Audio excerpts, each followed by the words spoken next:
নমস্কার, moon and লাইটে সুন্দর একটি রেসিপি নিয়ে সকলকে স্বাগত জানাই। 500 গ্রাম চিকেন নিন, তাতে আদা রসুন বাটা, নুন, হলুদ গুঁড়ো, লাল লঙ্কার গুঁড়ো, জিরে গুঁড়ো, ধনে গুঁড়ো, কাসুরি মেথি, টক দই দিয়ে ভালো করে নাড়াচাড়া করে রেস্টে রেখে দিন 10 মিনিটের মতো। 10 মিনিট পর ম্যারিনেশন হয়ে গেলে গ্যাসের মধ্যে একটি ফ্রাইং প্যান বসান, তাতে অল্প একটু বাটার দিন। বাটারটা দিয়ে ফ্রাইং প্যানের চারিদিকে ভালো করে লাগিয়ে নিন এবং সেই ম্যারিনেশন করা মাংসটা তাতে দিয়ে দিন। ম্যারিনেশন করা মাংসটিকে ভালো করে নাড়াচাড়া করে ফ্রাই করুন।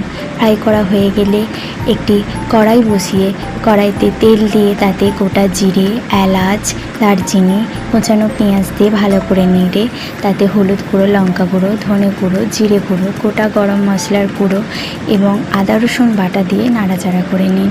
নাড়াচাড়া করে এবার একটু কাসুরি মেথি আর টমেটো পিউরি দিয়ে ভালো করে কষিয়ে নিন। কষানো হয়ে গেলে স্বাদমতো নুন দিন।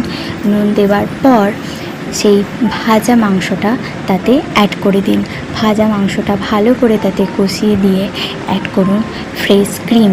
ভেজ ক্রিমটা ভালো করে তার সাথে মিশিয়ে নিয়ে ঢাকা দিয়ে রান্না হতে দিন 10 মিনিট। 10 মিনিট পর ঢাকনা খুলে গার্নিশিংয়ের জন্য ধনেপাতা কুচি দিন।